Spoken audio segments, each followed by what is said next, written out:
Ciudadana María León, presidenta del Instituto Nacional de la Mujer.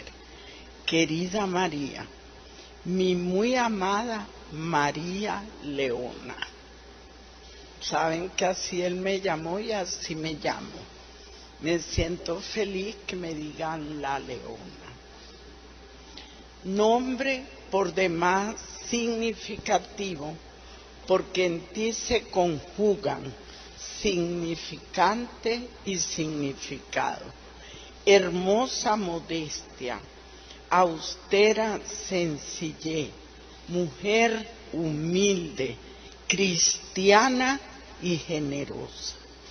En este día tan especial, quiero enviarte la más cálida y fraterna palabra de felicitación por tu cumpleaños. La felicitación es doble, sí, porque no puedo dejar de reconocer la extraordinaria labor que has cumplido como presidenta del Instituto Nacional de la Mujer. Una labor caracterizada por el patriotismo, la dignidad, la rectitud y la lealtad para con este proceso de cambios que es aliento vivo para insuflar soberanía y dignidad a nuestro pueblo.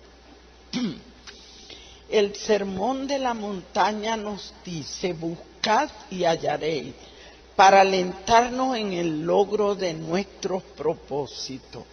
En ti, querida amiga, he hallado a una colaboradora insigne para sumar acciones e intenciones que nos permitan mejorar la transformación social de nuestro pueblo, en función de brindarle, como quería nuestro libertador, la mayor suma de felicidad posible.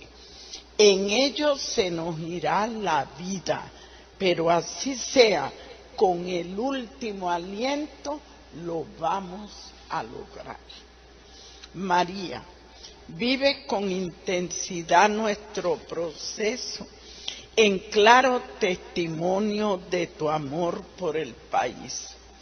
Escribe ese gran romancero cubano Andrés de Piedrabueno unos versos que quiero estamparlos en esta página como si te entregara un regalo.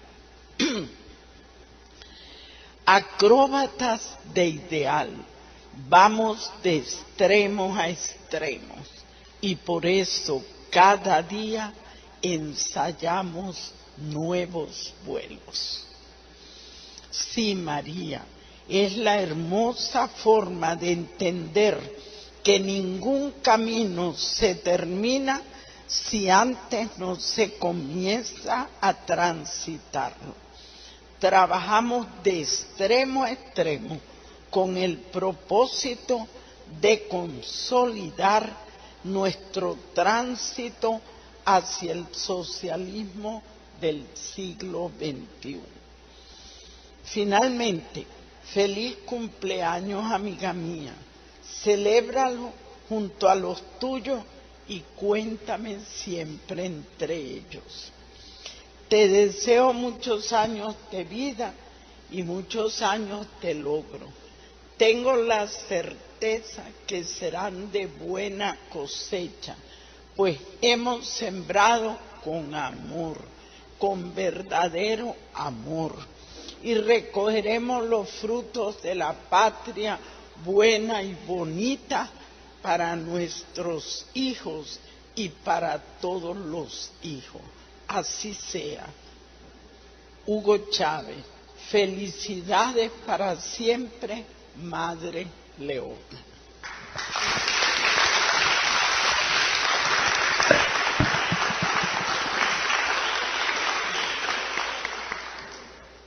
Quise compartir con ustedes porque el domingo es Día de la Madre y el día que me eligieron miembro de la dirección del PSUV, él le dio las gracias a la militancia. Dijo, les agradezco que entre el equipo me hayan electo a mi madre Noelí Pocaterra y a mi madre María Leona. Fue un agradecimiento que le hizo al colectivo por la elección.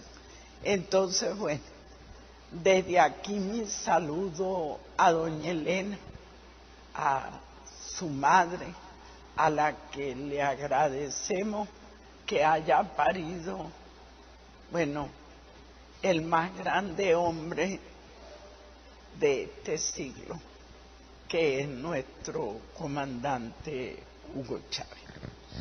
Bien, entonces mis temas, a mí me dieron 2 temas. Lucha de clase, clases sociales y lucha de clase, y feminismo. Voy a comenzar con lo de clases sociales, con el libro que recomendaba nuestro querido coponente, sería Benjamín.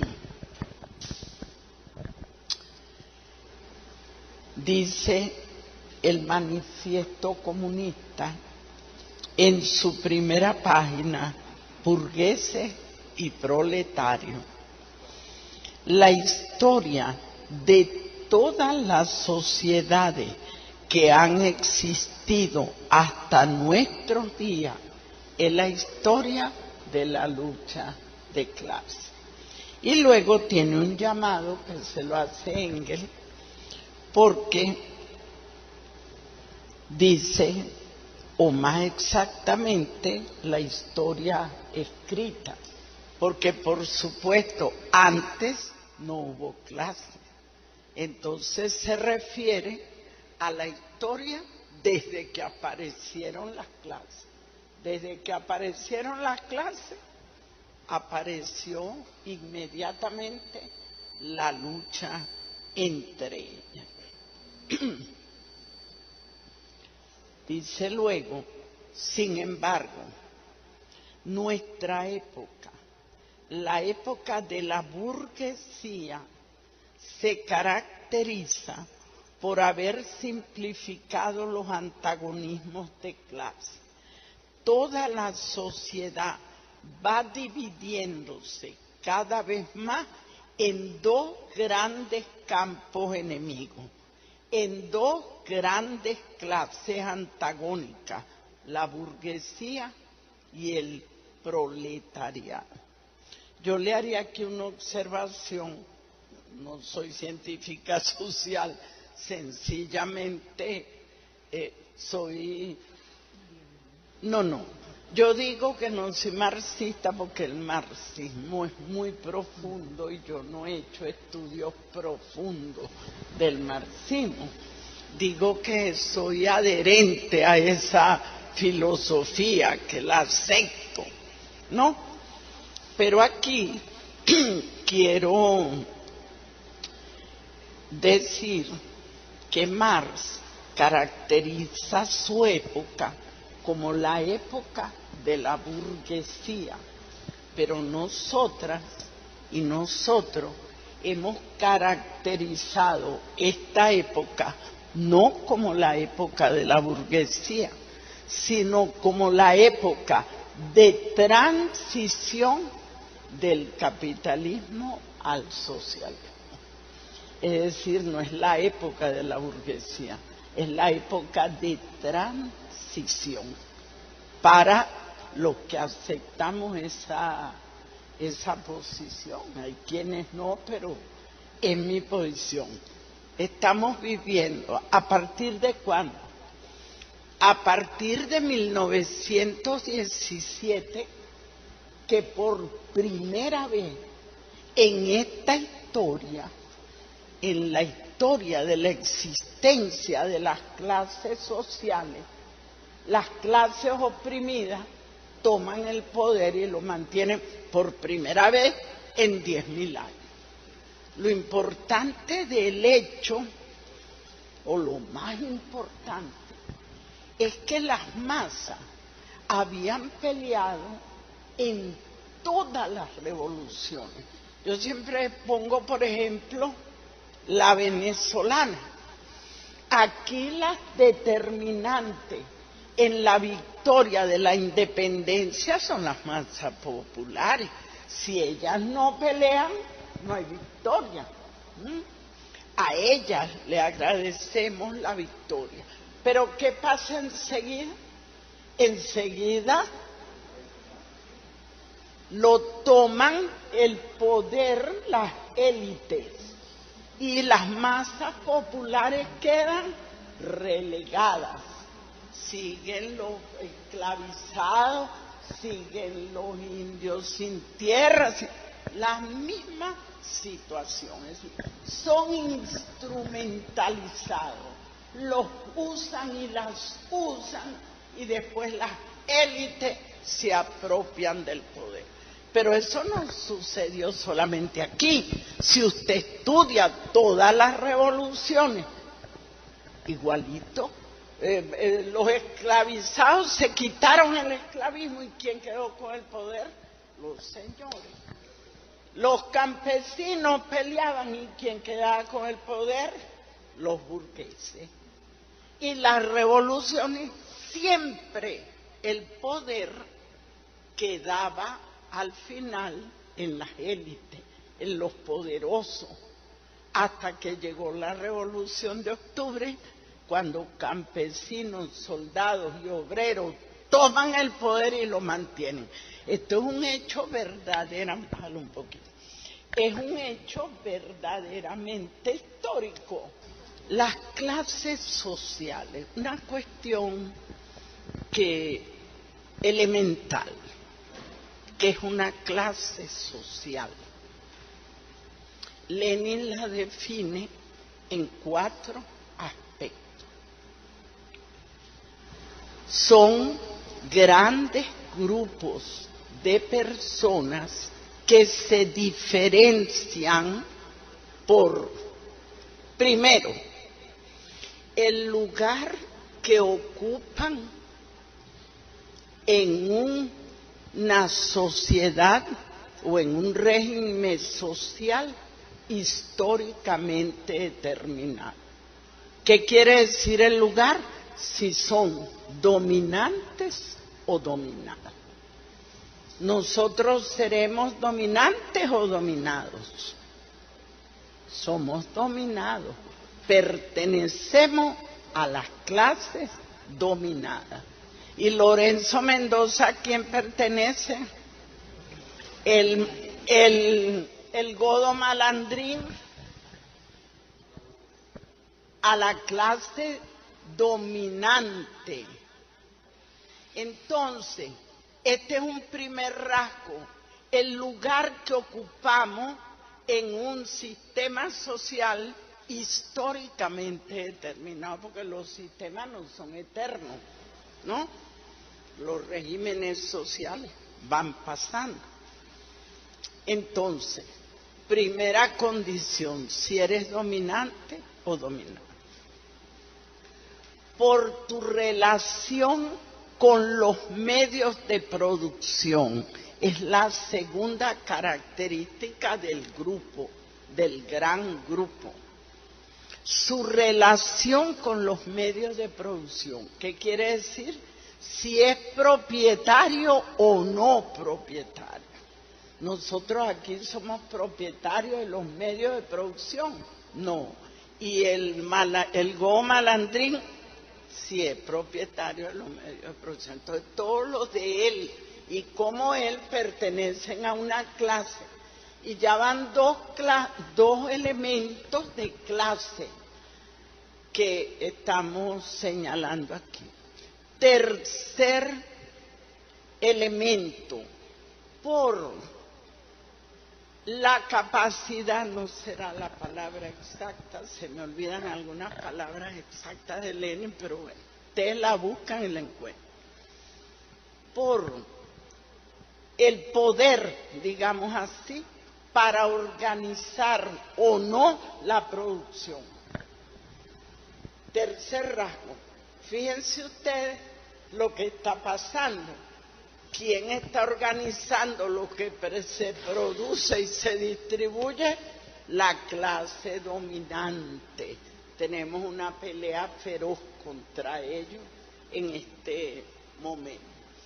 Y el último rasgo de los 4 principales, porque hay otros, es por el modo y proporción en que nos apropiamos de la riqueza social. Es decir, de la riqueza producida en el país, ¿cómo nos apropiamos nosotros? Con un salario. Ese es el modo. ¿Y cómo se apropian los burgueses? Con ganancia. Y la proporción, si yo en vez de asalariado soy un pequeño propietario o un trabajador individual, soy peluquera o taxista o bueno, tengo una ganancia, pero la proporción al lado de la proporción de Mendoza, por favor, no, hay que verla, ¿no? Entonces, por el modo, en este caso por el salario, y proporción en que nos apropiamos de la riqueza social. Entonces, 4 características, porque ustedes saben que aquí hay muchas definiciones de clase. Bueno, nosotros definimos clase con esas características. Y en esas características, en la sociedad actual, como dice el manifiesto, cada vez más nos vamos convirtiendo en 2 clases. En la nuestra, la burguesía oligárquica, nuestra porque no merece ni el nombre de burguesía, porque no produce la oligarquía, y el proletariado, que nos incluye a todas y a todos, a los campesinos, a los pequeños propietarios, a las amas de casa, que es una de las grandes cosas, pero es el segundo tema que nosotros tenemos como pueblo, el que Chávez nos haya reconocido a las amas de casa como trabajadoras, que produce valor agregado, riqueza y bienestar social, como cualquier obrero, como cualquier trabajador, la ama de casa.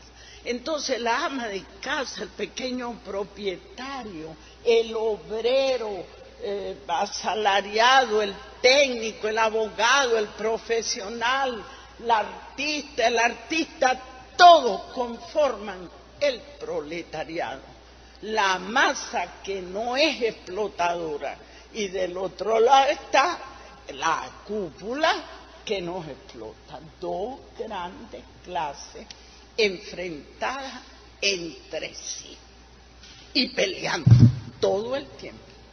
Sorda pelea o abierta pelea, pero esta pelea que tenemos ahorita está clara. Ellos nos ocultan los alimentos y nosotros tenemos que irlos a buscar y emplear nuestro tiempo y nuestra angustia, y en medio de todo eso prostituyen el alma nacional, rompiendo la solidaridad del pueblo con el bachaqueo, porque eso es poner pueblo contra pueblo. Es toda una parte de la lucha que ellos tienen contra nosotros. Esa lucha solo termina cuando acabemos con la burguesía y construyamos una nueva sociedad basada en la igualdad. Y eso no está tan cerca, creo yo. Ojalá esté equivocada, pero creo que requiere un tiempo más para la humanidad y para nosotros en particular. Bien. Si es así, que son las clases sociales las que, y su lucha, las que han determinado la historia de los últimos 10.000 años, entonces es importante saber las características de la lucha de clase. Primero la definición y características. Para nosotras y nosotros, la lucha de clase tiene 3 aspectos fundamentales. Claro que se manifiesta de muchas maneras, como ya lo dijimos, pero tiene 3 aspectos fundamentales. El primer aspecto de la lucha de clase es la lucha económica. Tú no necesitas convencer a nadie para que luche por sus intereses económicos. No necesita. La gente lo hace de manera espontánea. Si entras a un empleo, primero saber cuánto te van a pagar, cuánto vas a recibir, cuáles son las condiciones, ¿sí? Y si te bajan el salario, como lo hizo Betancourt, que ante la situación económica rebajó el salario el 10%. Entonces tú vas a luchar necesariamente, porque la lucha económica es el primer nivel de la lucha de clase. Y se da en todas partes y es imprescindible. Si los pueblos y si el proletariado no luchara por sus condiciones económicas, los burgueses lo matan de hambre, le pagan cada vez menos, le ponen cada vez las cosas más caras. Lo que pasa es que hay una reacción y se da allí una lucha por los intereses económicos. Esta lucha tiene una limitación o una limitante. Lo que crea es conciencia economicista, que es la que tiene la mayoría de nuestro pueblo. Conciencia economicista. Lo mío es cuánto me queda, cuánto me gano. No. El primer nivel, lucha. Puede ser muy justa, pero también puede desviar al economicismo. Es lo único que te interesa. Y nosotras no podemos permitir que solamente la lucha económica sea la que movilice a nuestro pueblo. Y lo hemos hecho. Nosotros, fíjense, lo hicimos cuando él da caso y tuvimos éxito, ¿no? Eso permitió que ganáramos esas elecciones, pero ahora las quisimos repetir con la cañamita, los carros y la cosa, y no funcionó. No es suficiente la lucha económica, ni levantar las banderas de los beneficios materiales solamente. No es que no las levantemos, porque si el hombre no come, ya lo hice mal. Antes que pensar en política, entonces tiene que satisfacer sus necesidades elementales. Y por eso para nosotros esa lucha es importante, el sindicato es importante, la organización por las movilizaciones, la defensa del salario, es sumamente importante, pero es limitada. Hay un segundo nivel. Gracias. Hay un segundo nivel, que es la lucha política, muy importante. La lucha política ya nos lleva al enfrentamiento de clase por el poder político, es decir, por el control del Estado. En este nivel nos organizamos en partidos y entendemos que hay que disputarle el poder político a la otra clase para que nuestros intereses puedan ser satisfechos, nuestras necesidades materiales y espirituales. Entonces damos la lucha. Yo puedo decir que el nivel político de nuestro pueblo yo lo llevaría al 40 y tanto % que votamos ahora, a pesar de la lucha, a pesar de la guerra económica, a pesar de todo esto, hay un 40% y tanto de los votantes que entiende que si perdemos el poder lo vamos a perder. No todo, porque nunca perderemos todo, porque vamos a seguir luchando, pero vamos a tener un retroceso. Entonces ahí hay un nivel político que es adquirido, ¿gracias a quién? Gracias al magisterio de Chávez. Porque lo va a decir que nosotros enseñamos políticamente a toda la población. El maestro era Chávez, que elevó la conciencia política de nuestro pueblo.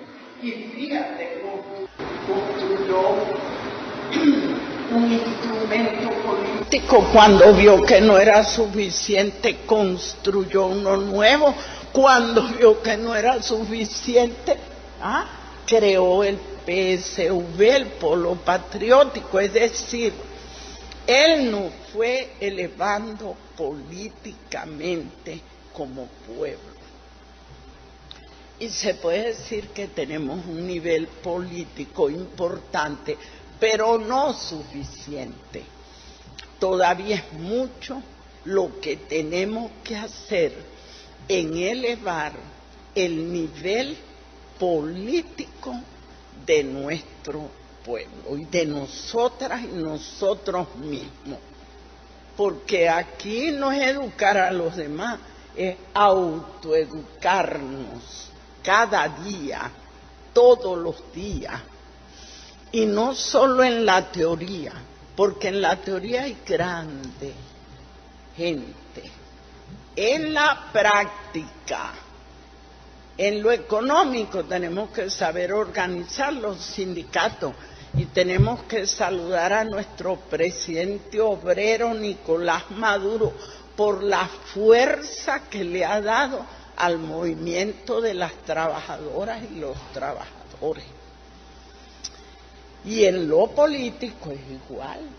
Es igual que milite o no militen. Es igual que estés o no estés en la patrulla.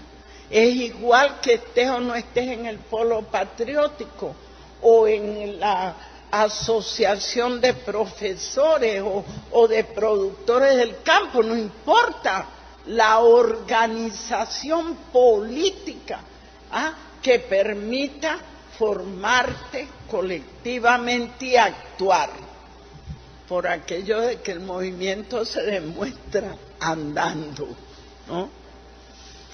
Pero hay un tercer nivel de la lucha de clase. Es la lucha ideológica.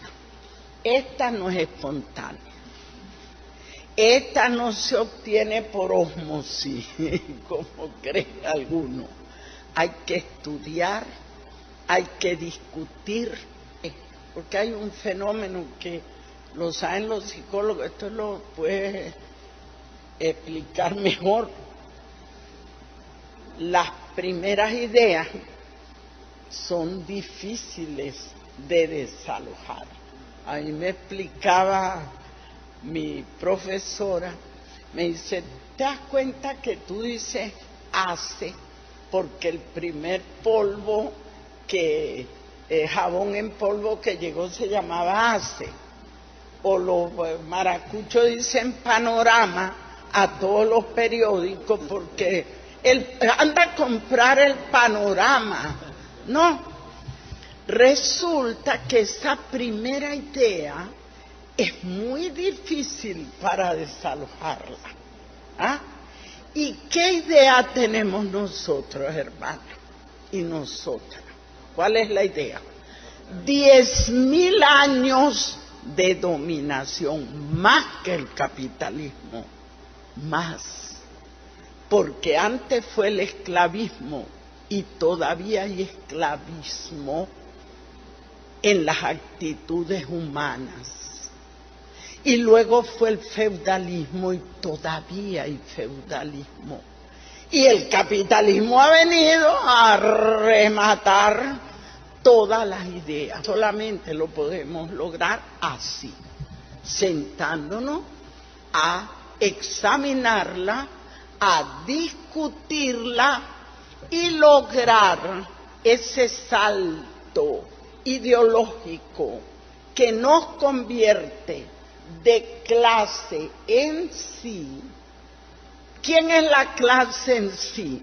Esa que lucha por sus necesidades, por sus reivindicaciones económicas, por su vivienda, por su salario, por todo lo que necesita, incluso por el poder, para llevar adelante su realización. Esa es clase en sí, por el poder político me refería. ¿Y cuál es la clase para sí? La que está dispuesta a no entregarle nunca más el poder, no solo político, sino el poder total de la sociedad a su clase opositora, que en este caso es la clase burguesa. Hoy está representada en nuestro país por el Godo Malandrín, ¿cómo se llama? Mendoza, representada por él, pero son varios, no es solamente él, es una clase. Cuando esta clase, el proletariado, entiende su lugar, su historia, su grandeza, su doctrina, porque esta clase creó su doctrina. Antes luchó espontáneamente, pero cuando nació el manifiesto comunista, la clase tuvo doctrina. Y cuando está clara de quién es la otra clase y quién es ella como clase, y tiene un compromiso de vida, prefiero la muerte a ser esclavo de los burgueses, porque yo voy a conquistar la vida para toda mi clase, para todo mi pueblo, para toda la humanidad. Hemos alcanzado la conciencia de clase para sí. No le entrega el poder a la otra clase. Está dispuesto a disputárselo en las condiciones que sea, así como era Chávez. Ahí lo dijo, se nos irá la vida, pero lo vamos a lograr. Cuando se adquiere ese nivel que tenía Chávez, es conciencia de clase para sí. Y uno no puede ser chavista si no es marxista. ¿Por qué? Fíjense, yo les voy a hacer esta comparación histórica. Lenin explicaba, todo esto ustedes lo consiguen en internet. No es que María León, no. Son el ABC de nosotros. Yo les estoy hablando del ABC. Las clases que a mí me dieron, las primeras, que aprendí hace 40, 50. Y que me convirtieron en revolucionaria para siempre. porque después que tú haces conciencia de clase para sí, ahí no te va a mover nada, ni nadie. Pero me desvié de lo que les iba a decir aquí, de la idea, agarré la doctrina, la necesidad de entender cómo es que se da el proceso de chavismo y marxismo.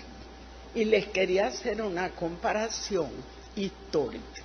Lenin dice que el marxismo tiene 3 partes y 3 fuentes. Piaget se las de esa de memoria porque eso lo enseñaron a él igualito que me lo enseñaron a mí. Las 3 partes son la filosofía marxista, es la primera parte del marxismo, la economía política marxista y el comunismo científico. Pero ¿qué explica Lenin? ¿Cuál es la fuente de esos 3 pensamientos? Filosofía marxista, economía política marxista y comunismo científico. ¿Cuál es la fuente? ¿De dónde aprendió Marx? Porque nosotros aprendemos de Marx, pero ¿y Marx de quién aprendió? Para que veamos lo que son las fuentes del pensamiento. Y Lenin lo explica. Marx se inspira en la filosofía clásica alemana de Hegel, que era un idealista, no era ningún materialista, pero son fuentes, él la estudia y la recrea con su genio, ¿no? La estudia y la recrea. ¿Y de quién aprende economía política Marx? De David Ricardo y Smith. De ellos son su fuente y lo recrea, y de muchos. Dicen que Marx estudió 40.000 libros, dicen algunos, es un genio, ¿no? Un ser tan grande que uno, pues si yo no me atrevo a decir que soy marxista, nunca, yo soy adherente a eso, soy demasiado grande para mí. Bueno, y ¿de dónde tomó el comunismo científico? De los idealistas, de los utópicos, de los socialistas utópicos. Entonces mira las 3 fuentes del pensamiento de Carlos Marx y del marxismo, que no es solo de Marx, sino es Marx y Engels, pero tienen estas fuentes. ¿Por qué hago esta comparación? Porque el chavismo es igual. El chavismo tiene como fuente el cristianismo. Usted concibe el chavismo sin cristianismo, sin amor, si es lo que lo define, es una fuente que tiene. El bolivarianismo, es que no hablaba Chávez sin citarnos, ahorita estaría aquí hablándonos de la batalla que se dio hoy, dónde estaba Bolívar y quién estaba y dónde está Sucre, dónde está Urdaneta, porque eso llenaba su vida, el bolivarianismo. Entonces el chavismo tiene como fuente el bolivarianismo, pero también tiene como fuente el marxismo, es una de las fuentes del pensamiento de Hugo Chávez. Y más, ¿no? Pero digo, esas son fuentes de su pensamiento, el cristianismo, el marxismo, el bolivarianismo. Y nosotros, pero bueno, ¿y por qué citaba a fulano? Pues claro, son las fuentes de donde él se nutre y recrea. ¿Por qué recrea? Porque es un genio. A lo mejor yo lo leo y repito porque no puedo más, pero él no se quedaba allí, él recreaba y por eso es inagotable su pensamiento, el pensamiento de Chávez es inagotable. es una cosa asombrosa, ¿no? Pero quería hablarles de eso, de las fuentes del pensamiento marxista, de las fuentes del pensamiento chavista, para entender de todo lo que nos podemos nutrir para elevar la conciencia de clase. Y no la conciencia de clase en sí, que la tenemos casi todos. La conciencia de clase para sí. Este grupo de estudiantas y estudiantes tiene que ser un equipo con conciencia de clase para sí, que no los mueva nada. Venga tempestad, como decía Chávez, citando a un escritor, sopla tempestad, que tengo, creo que iba en un barco, ¿no? Bueno, nosotros decimos lo mismo, sopla tempestad, que aquí hay chavista para vencer lo que sea, lo que se presente.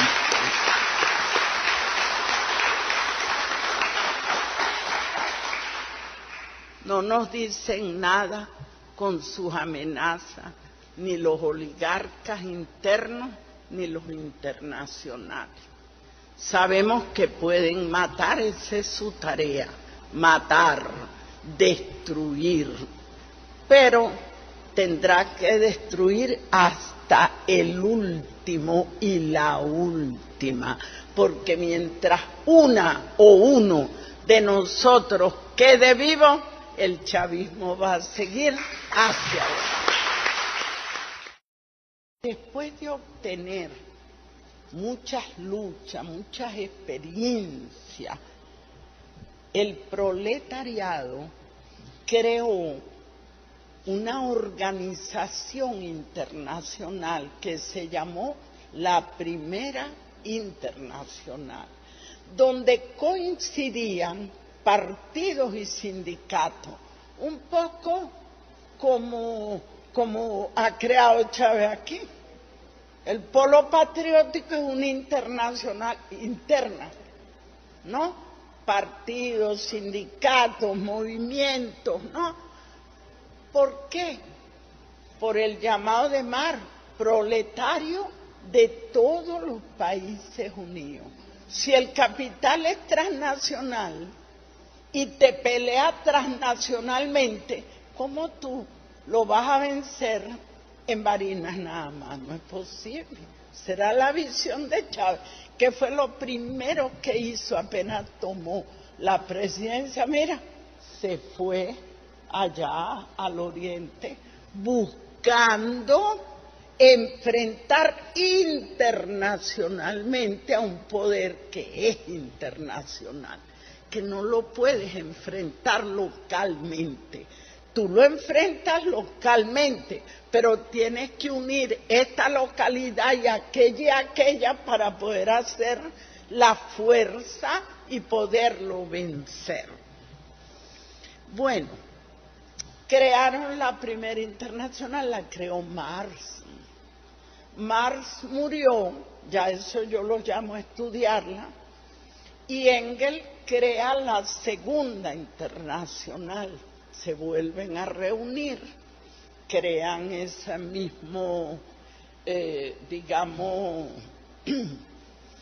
organización para que tenga el proletariado un programa mundial, no nacional. No basta. Y a nosotros lo vemos todos los días, como es. Pero también llega a su fin la Segunda Internacional. Yo les pido que lo estudien, básicamente por la Guerra Mundial, la Primera Guerra Mundial, en que se da una discusión entre ellos, entre los socialistas, si iban a la guerra o no. Los marxistas revolucionarios decían que no, que iban a defender en la guerra iban a defender los intereses de los burgueses. Y los otros, porque tenían posiciones en los parlamentos, votaron a favor de la guerra. Se dividió el movimiento en comunistas y socialdemócratas, porque todos eran socialdemócratas. El nacimiento de nuestro movimiento proletario tomó el nombre de socialdemócrata.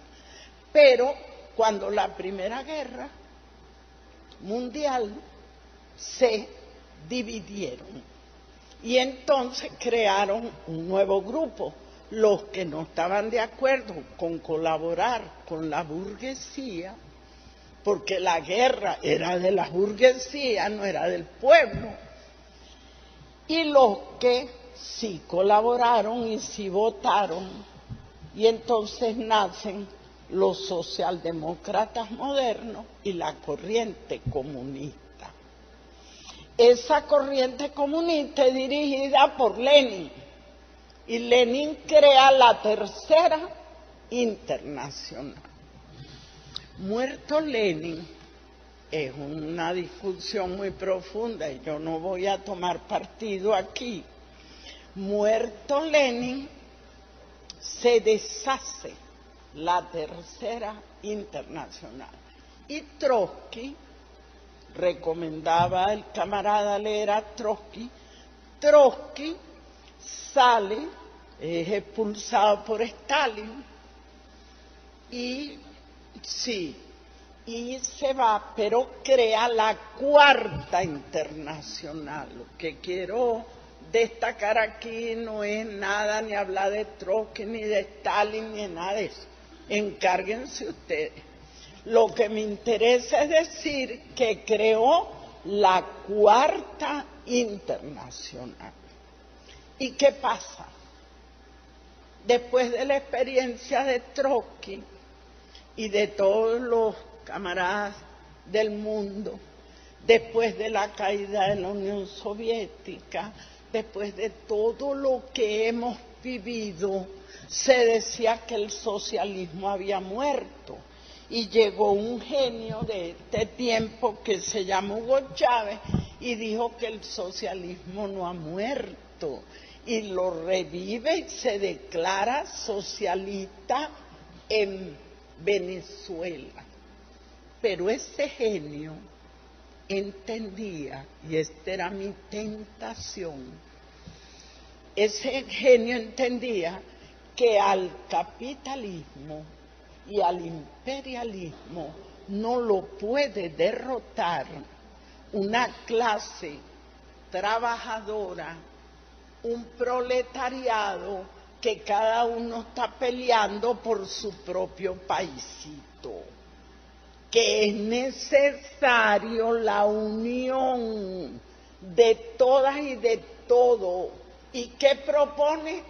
La Quinta Internacional. Yo quiero que ustedes estudien eso. Nadie lo secundó, ni siquiera el Partido Cubano, nadie en el continente, pero para mí tiene razón. No importa cómo se llame, pero si nosotros no hacemos una unión, ahí lo está demostrando la ALBA, la CELAC, la necesidad, pero esto tiene otro sentido, porque la ALBA, la CELAC, tiene el sentido territorial de nuestra América frente a la América del Norte. Pero él está planteando la Quinta Internacional como un movimiento mundial, como fue la primera, la segunda, la tercera y la cuarta. Y no solamente la convocó, sino le dejó el programa, los 5 grandes objetivos históricos. Es el programa de la Quinta Internacional. Nos dejó el llamado, la propuesta y el programa, porque la independencia es una aspiración solo de Venezuela. La independencia es de todos los países del mundo. La construcción del socialismo es un problema de Venezuela, es un problema mundial, ¿ah? Es el futuro de la humanidad. ¿Cuál es el tercer? La potencia, el desarrollo económico es un problema de Venezuela, es mundial. La unidad, la nueva geopolítica, ahí lo vemos. El que se atrevió, después que se fue nuestro comandante a enfrentar a Obama, fue Putin, que le dijo: señor Obama, ¿no se ha dado cuenta que el mundo hoy no es unipolar, que es multipolar? Pero antes de irse Chávez no lo habían dicho. Lo dijo a ese mundo multipolar, el cuarto. Y el quinto es salvar la vida en el planeta. Eso no es tarea nuestra, esa es tarea de la humanidad. Y ese es el programa, hermanos, según el humilde criterio de María León, está vigente el llamado a la Quinta Internacional y tiene su programa. Así como lo tuvo la primera, así como Marx les dio esto, ahí les dejó Chávez, les dejó llamado a la organización y programa. Nos dejó nuestro genio, nuestro amor, nuestro padre. Bueno, nunca tendremos suficientes palabras para hablar de Chávez. La vida se nos irá estudiándolo y aprendiendo de su pensamiento. ¿Por qué mi tema? Porque él me lo asignó. Yo soy luchadora por los derechos de las mujeres desde que tenía 20 años y el 22 cumplo 79. O sea, 59 años seguidos de militando.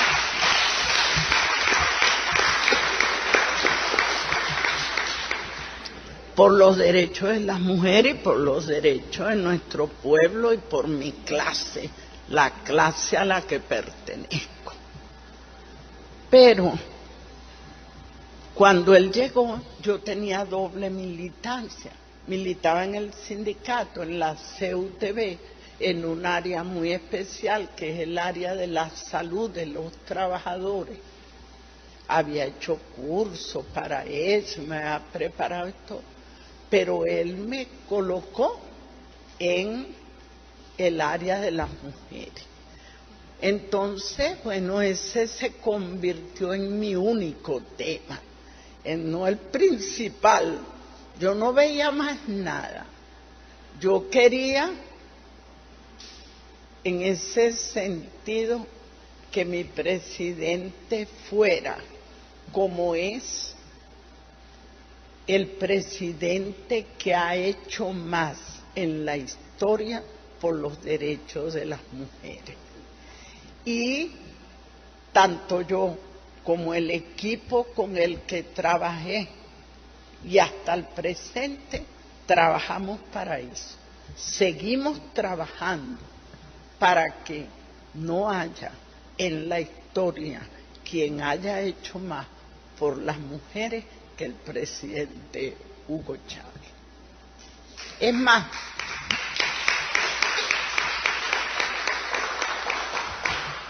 les voy a decir que la figura histórica que yo comparo con Hugo Chávez es Jesús de Nazaret.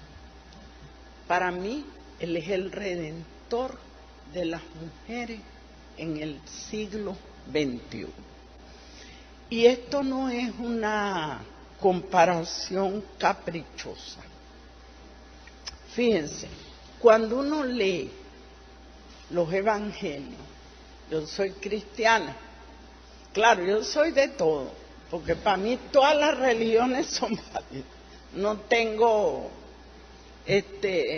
voy a decir que todas las respeto, todas me parecen que tienen su mensaje, todas son construcción del ser humano buscando trascendencia y las respeto todas, pero me bautizaron, mi padre me crió cristiana y soy cristiana bautizada y todo.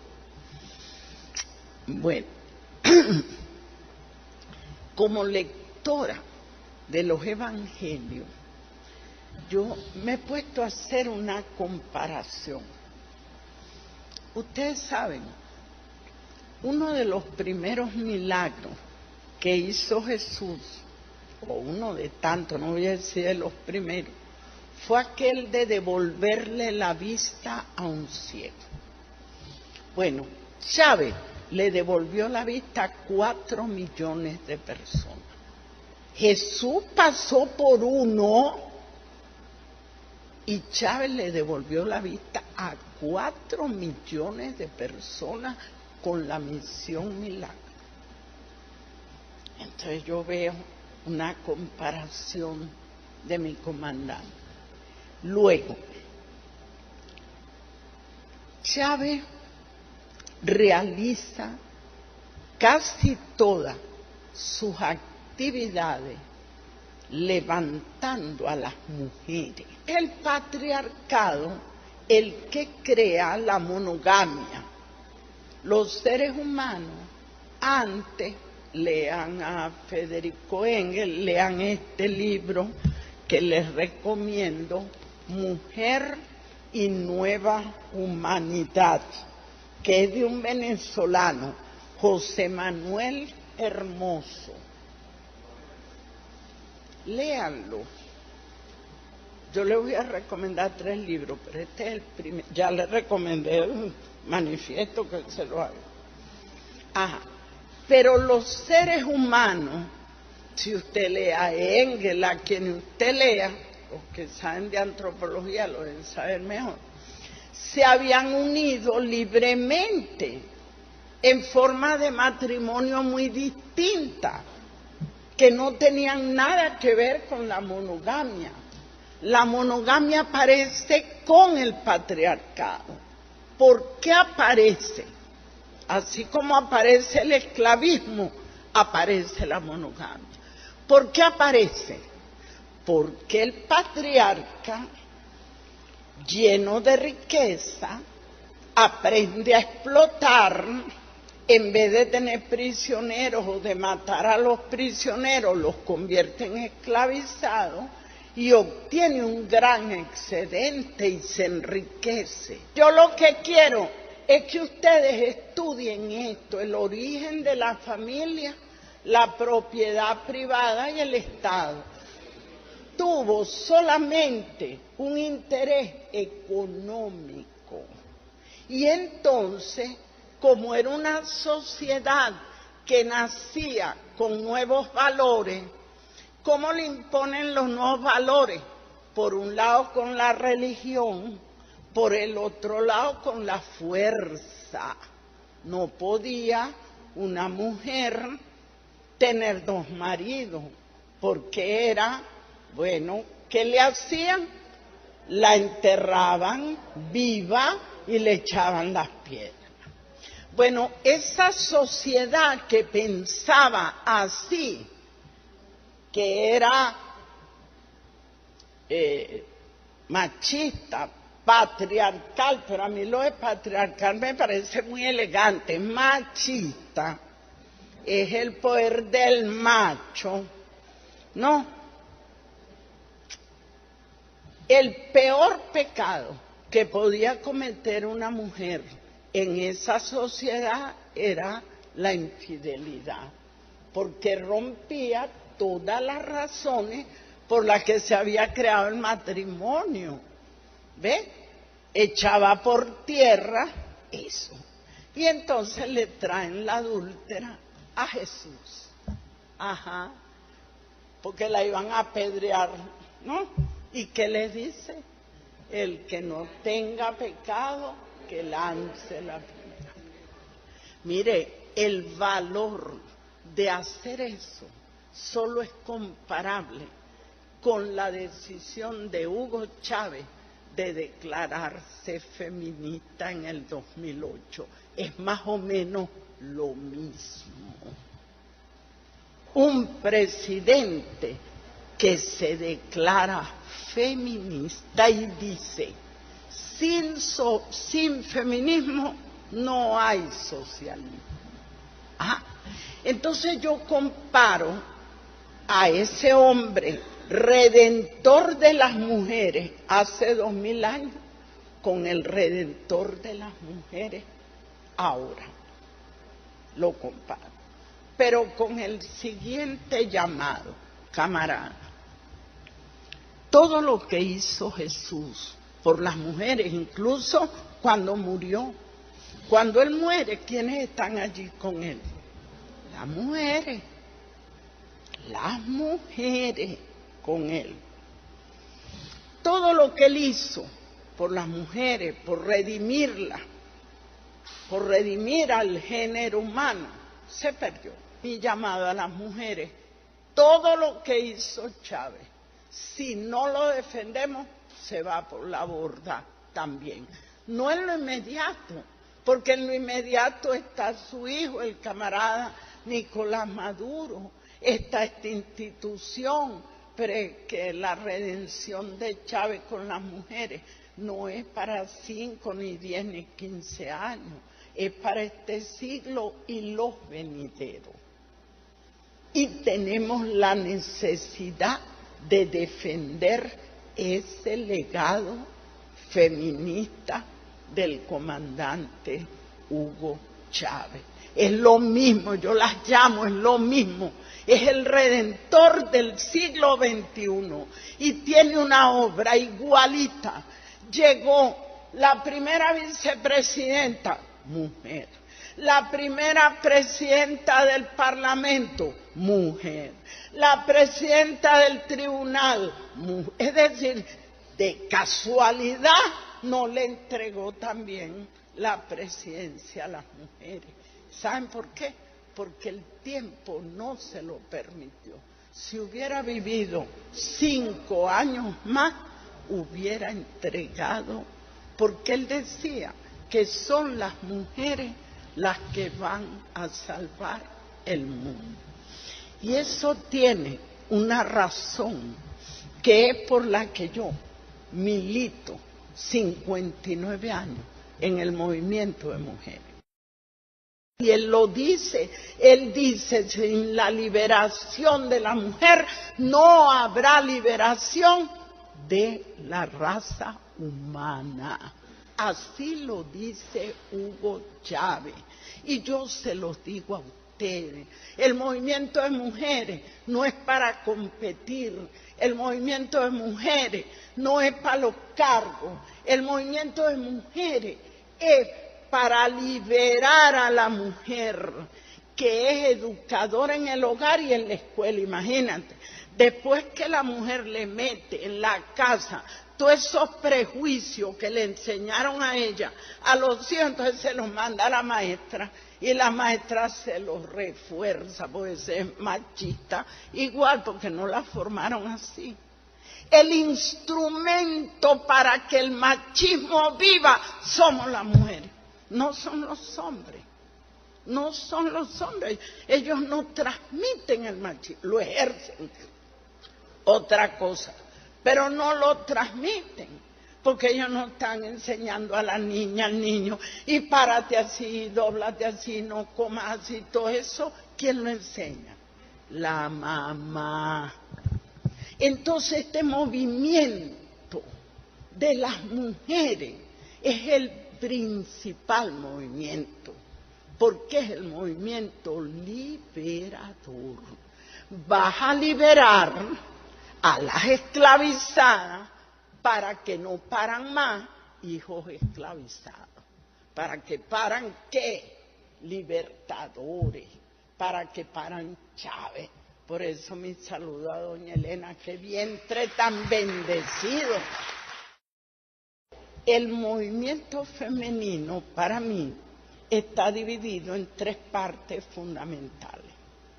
Uno es el movimiento político, porque el feminismo es iniciado por las sufragistas, que lo que querían era tener derecho a votar.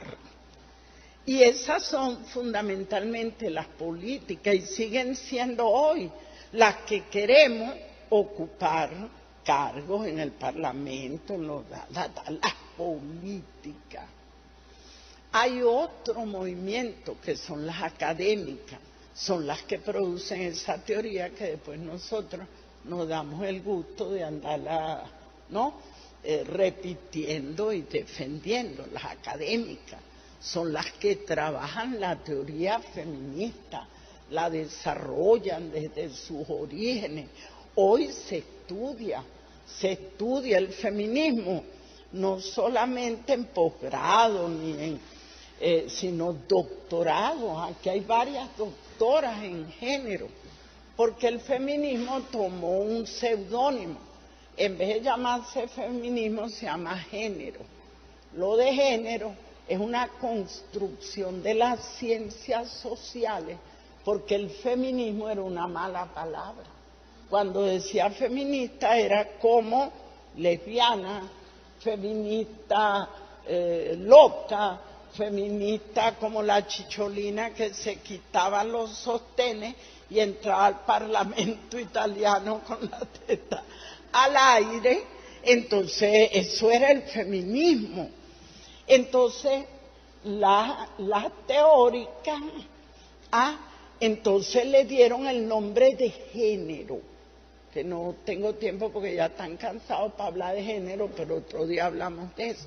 Pero el género lo que es un seudónimo del feminismo para entrar a las ciencias sociales.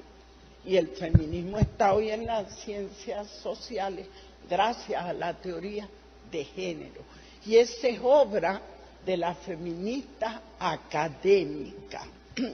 Pero hay un tercer aspecto que es el feminismo popular, las mujeres del pueblo defendiendo sus derechos, sus aspiraciones, sus intereses. ¿Qué pasó con Chávez?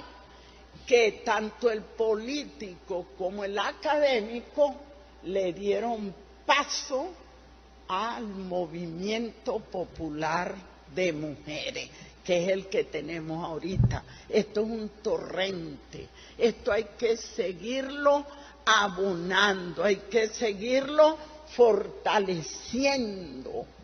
Y yo siempre digo, y yo voy a concluir con esto porque yo creo que he hablado demasiado, es que este es mi tema. Concluyo diciéndole que el feminismo, las mujeres tienen dos vertientes de su lucha. Una la llamamos intereses prácticos de género, que es todo lo que tiene que ver con las necesidades de vivienda, empleo, salud, etcétera, ¿no? Intereses estratégicos de género, que es todo lo que tiene que ver con la igualdad. Muy bien. El empleo es la necesidad, pero el empleo igualitario, el igual salario por igual trabajo, es la parte estratégica, la parte de la igualdad.